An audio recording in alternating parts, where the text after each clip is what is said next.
I go around and I speak to providers and other interested parties, community groups, and let them know that, you know, there is help available, and that you know, people get very lonely and isolated in addiction, and so I want people to make sure that they know that there are resources out there, and that there are people that have been through it and have come out on the other end and are living wonderful lives in recovery, and that they can too. I mean, I think that's addicts oftentimes, you know, we've been lied to and had a lot of trauma and grief, and so folks come in and they're badly beaten, right? And they need somebody that can, you know, lend them a hand and a sympathetic ear and say, hey, you know, I get you. I understand where you've been.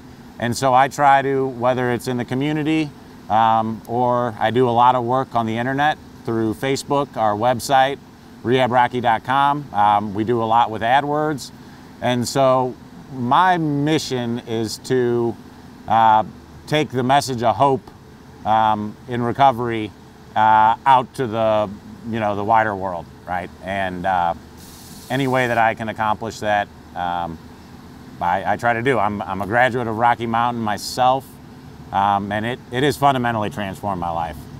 So I'm from St. Louis, Missouri, and, you know, my life started out, you know, pretty classic, right? I mean, it was the suburban home, you know, really wonderful mother and father, you know, everything but the picket fence kind of. And I had an older brother, David, 2 years older than me, and relatively early in life, I can remember being 8 and him having drawn out fights with my mom where he'd be spitting in her face and hitting her. And by the time he was 9 or 10, he was starting to go to juvenile detention centers and psych wards and kicked out of school and using drugs and lots of fighting, lots of violence. I can remember him threatening my friends with an axe, and he you know, would lose a video game to me, for instance, and he decided it was necessary to hit me over the head with the controller till I was bleeding.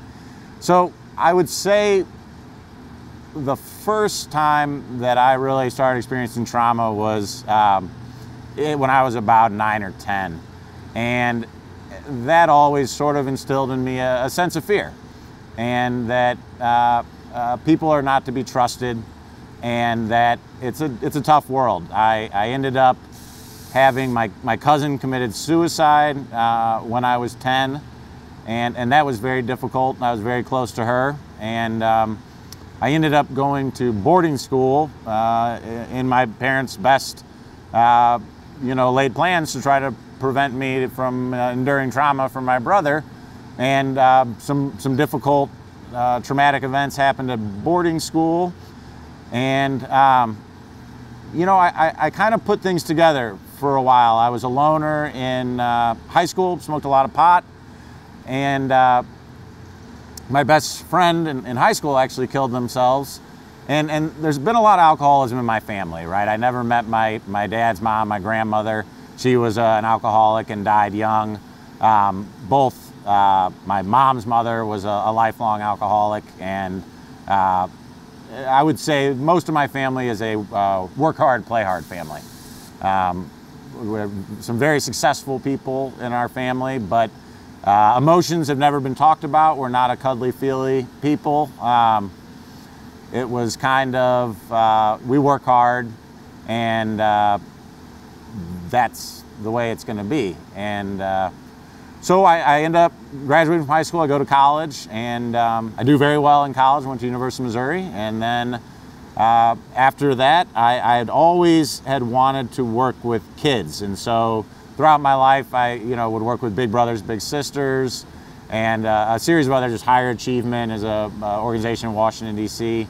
That I worked for. And then I did Teach for America in Memphis, Tennessee. I taught 5th grade for 2 years. And so my life really was going really well. I drank, right? But I would never imagine drinking on a weeknight even, really. And I, would work really hard, and I'd, drink heavily on the weekends. And that went on for about 10 years throughout college, Teach for America, and then in law school. And I went to law school out of George Washington in D.C. And, I did very well there. And I ended up clerking after law school on the Missouri Supreme Court. And that is where my relationship with alcohol really started to turn for the worse. Alcohol had been my solution. I drank it, and I didn't face the anxiety and depression that I dealt with. I felt great. I felt easygoing with people, and I had a lot of fun. And that was the first time where I ever had to control my drinking. I realized I started drinking on the weeknights. It's a small town where the court is. I didn't have many friends, and I started out drinking and watching baseball, and I started drinking by myself. And by the time I was done with that clerkship, I would say I was very much so a blossoming alcoholic. And over the course of, this is 2012, over the course of the next 5 years, it's sort of the old story, right, of progressive, chronic, and fatal is what they talk about with alcoholism, and I became much, much worse over time. I ended, my clerkship, and I went and worked at a big law firm in St. Louis, and I was working 70-hour weeks, drinking every night. That's when I went to my first rehab, was in 2013 in June. And I bounced around from June until March of 2016, and I was able to hold jobs. I struggled mightily. I had lots of difficulties, lots of lying, lots of, I really got the flu bad,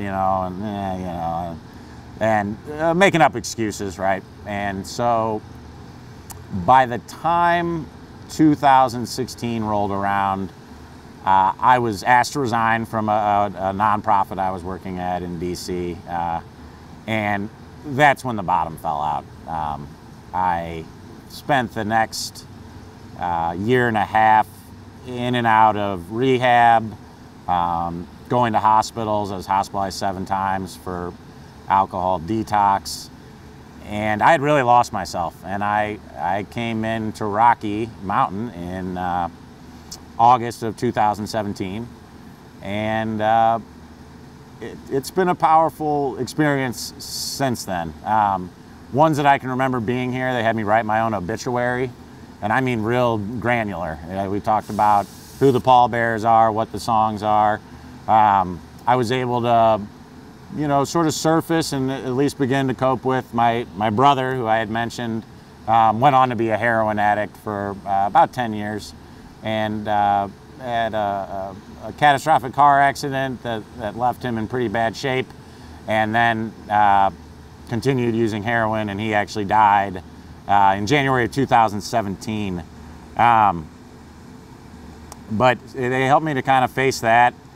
And what I have fundamentally realized is that most all of life, regardless of your circumstances, is going to be your attitude and maintaining gratitude, right? That I think we take so many things for granted, and I always talk to people now. It's I have nothing to be grateful for, and you say, well, you're looking at me, right? You're going to walk down the stairs. That's a lot. I mean, a lot of people don't have that, right? You got a hot meal here, you got a nice bed upstairs, and learning to have patience and just sit with yourself. That's been my hardest thing. I'm only a little more than a year sober, and so what I've realized is that alcohol always was a fast fix. I feel great, I feel terrible. Somebody's, I got a problem at work, I got a problem in a relationship.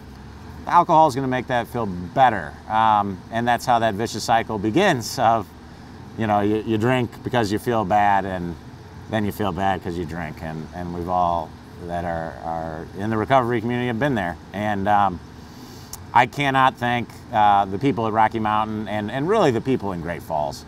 I'd never really lived in I would consider this a close-knit town, small, and I can't tell you whether I've volunteered at the rescue mission over at the Cameron Center. Just amazing people, Meals on Wheels here, and I do think a lot of addiction at root is a lack of attachment and a lack of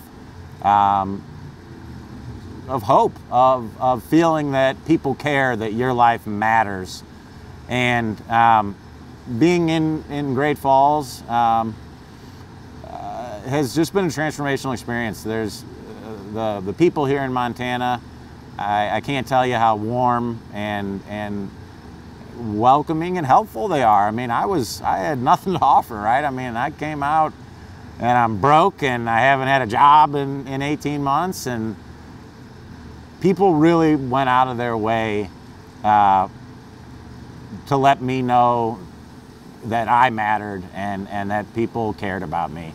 And, you know, kind of circling back, that's what I want to do for others. You know, they talk about paying it forward.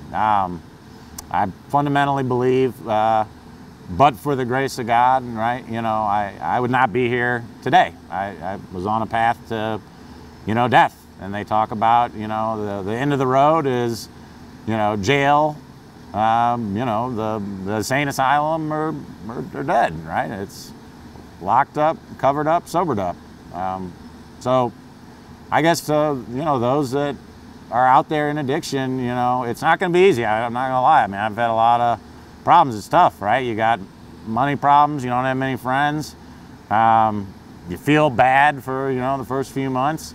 But if you stick with it, you take it easy, one day at a time, life will get a lot better. And I want to, again, emphasize there are lots of resources in this community. There are wonderful people.